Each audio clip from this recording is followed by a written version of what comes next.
This profound observation on human nature is the key to a power you likely give away every single day without even realizing it. Picture a moment you were misunderstood. A boss questions a decision you made. A partner makes an unfair accusation. Your family critiques your life choices. What is that burning, overwhelming urge you feel in your chest? It is the urge to explain, to clarify your intentions, to defend your reasoning, to lay out your logic piece by piece, hoping that if you can just make them understand, they will finally approve. You believe your words are your best defense. But the master of real-world strategy, Machiavelli, would see this not as a defense, but as a complete and total surrender. This single common habit, the desperate need to explain yourself, is the primary way you leak power, lose respect, and hand over your authority to others. This isn't just a simple communication mistake, it's a deep failure to understand the fundamental philosophy of power and the brutal psychology of perception. Here is the secret law that the powerful understand and the powerless do not. When you explain, you are seeking approval, and the one who seeks approval can never have authority. Today we deconstruct this psychological trap. We will explore the Machiavellian philosophy that transforms your mindset and give you the strategic tools to reclaim the authority you've been giving away for free. Welcome to Revolt Mind, the channel where we use philosophy to deconstruct the psychology of power. My name's Marks, and today we expose the secret law of authority. Part 1. The Psychology of Authority. First, we must redefine authority. Real authority is not a job title. It is not a uniform. It is not a badge. Real, unshakable authority is a psychological state. It is the perception, both in your own mind and in the minds of others, that you are the master of your own reality. It is the quiet confidence that your decisions are valid, your path is your own, and you are not on trial. Now consider the psychology of the person who rushes to explain themselves. What do they communicate? They communicate doubt. Their frantic need for you to understand their reasoning reveals that, deep down, they're not entirely sure of it themselves. They communicate subservience. They are placing the other person's opinion above their own, implicitly saying, "Your judgment of me is more important than my own judgment of myself. Please, validate me." Machiavelli, a master of this psychology, knew that humans are creatures of perception. We respond less to what is true and more to what appears to be true. A person who remains calm and unbothered in the face of questioning appears confident and in control. A person who immediately launches into a long defensive explanation appears nervous, insecure, and potentially guilty, even if they are completely innocent. The act of explaining is a submission. It is an invitation for judgment. It is a request for validation. The philosophy of Machiavelli teaches us that a true leader, a prince, never requests validation. He embodies it. Therefore, the secret law of authority is this: authority is not claimed by what you say. It is demonstrated by what you do not feel the need to say. To build this authority, you must first understand the 3 psychological traps you fall into every time you over-explain. Part 2. The 3 psychological traps of explaining. Trap number 1. The trap of legitimacy. Let me explain why I was late. There was traffic, and then my alarm didn't go off properly, and I had to... The moment you start offering a long, detailed explanation for a minor issue, you have fallen into the first trap. You are trying to legitimize your action. But in doing so, you are also legitimizing their right to demand an explanation. You are accepting the frame that you are a subordinate who must justify their actions to a superior. You have accepted the role of the subject, and you have handed them the role of the judge.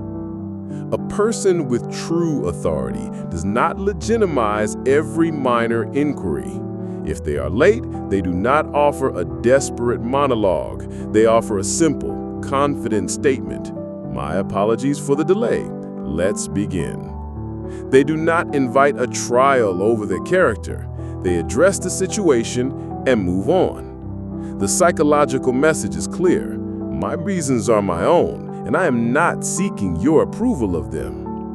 By refusing to over-explain, you refuse to legitimize their frame of judgment. You maintain your status as an equal, not a subordinate. Trap number 2, the trap of information. The reason I made that decision is because I was worried that if I didn't, then John in accounting would be upset, and I know he has a lot of influence with the boss, and I was also feeling the pressure from the new quarterly report. A core principle of Machiavellian philosophy is the control of information. Knowledge is power, and when you over-explain, you are willingly handing your opponent a complete dossier of your internal state. You reveal your fears. I was worried. You reveal your political calculations. John in accounting would be upset. And you reveal your pressures, the pressure from the new quarterly report. You think you are building a logical defense. What you are actually doing is giving them a map of your psychological weaknesses. You are showing them exactly what you are afraid of, who you are influenced by, and where your pressure points are. This information is ammunition. A strategic opponent will listen patiently to your long explanation, not to understand you, but to gather intelligence they can use to manipulate you later. A person of authority is a black box. They are economical with their information. Their motives are their own. The less others know about the inner workings of your mind, the less power they have to influence it. Trap number 3, the trap of perception. No, I'm not upset. I swear I'm fine. Let me explain why I'm not angry. It's just that I think the final trap is the most ironic. The harder you try to manage someone's perception of you with words, the more you create the exact perception you are trying to avoid. The desperate need to be understood is perceived by the human brain as a sign of weakness and potential deception. Think of it from a primal psychology perspective. The confident, dominant animal does not need to justify its actions. It simply acts. The nervous, subordinate animal is the one that is constantly chattering, trying to appease the dominant one. When you say, "I'm not angry," while your voice is tense and you're speaking quickly, your words are meaningless. Your behavior, the frantic need to explain, screams that you are in fact angry and not in control.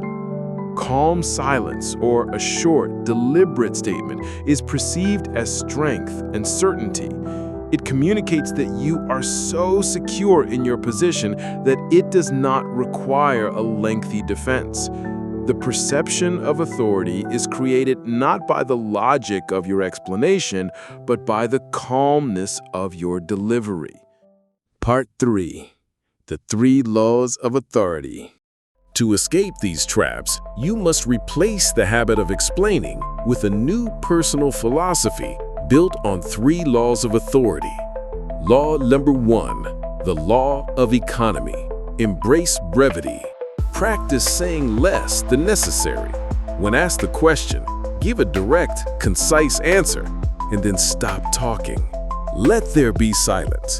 This does 2 things. It makes you appear more confident and thoughtful, and it makes the words you do speak carry immense weight. A person who speaks rarely but with precision is seen as profound. A person who speaks constantly is seen as common. Law number 2, the law of the unbothered frame. Authority comes from a genuine internal state of security. You must cultivate a mindset where you are truly unbothered by the approval or disapproval of others. Your anchor is your own set of values, your own mission. When criticism comes, you don't see it as an attack on your identity, but simply as new data. When you are genuinely unbothered on the inside, your calm and powerful silence on the outside becomes effortless and authentic. Law number 3, the law of the redirect. When you must respond to a challenge or accusation, do not defend, redirect. Shift the spotlight back onto them. The most powerful way to do this is with a question. If they say, "Your plan seems risky," do not list the reasons it isn't. Ask, what part of it concerns you the most? If they say, "You seem upset," do not deny it. Ask, what makes you say that? The redirect takes you out of the defendant's chair and places them in the witness box. You are no longer explaining, you are analyzing. You are no longer the subject, you are the psychologist. Final truth: authority isn't explained, it's embodied. You have been conditioned to believe that your value lies in being understood and approved of. This is the philosophy of the subordinate. The Machiavellian path is the path of self-possession. It is the understanding that your value is inherent. It does not require external validation. Your authority comes not from convincing others you are right, but from your own quiet certainty that you are on the right path. Stop explaining. Start embodying. Stop seeking approval. Start building your own. Stop defending your decisions. Start executing them. This is the shift from a reactive mindset to a creative one. You are no longer a character in someone else's story, reacting to their lines. You are the author of your own. The greatest authority is not in what is said, but in what does not need to be said. Your homework is an act of quiet rebellion. The next time you feel that powerful, burning urge to over-explain or defend yourself, I want you to stop. Catch yourself. Take a breath and either say nothing or ask a simple, redirecting question. Experience the momentary discomfort and then feel the power rush back to you. That is the feeling of authority. If this video has armed you with a new understanding of psychology and philosophy, share it with one person who you know gives away too much of their power by explaining themselves. Subscribe, because now that you've mastered the law of authority, it's time to learn the Machiavellian art of the calculated mistake, how to appear weak to trap your opponents. Now, the psychological analysis is complete. Your philosophical move is next. I am Marx.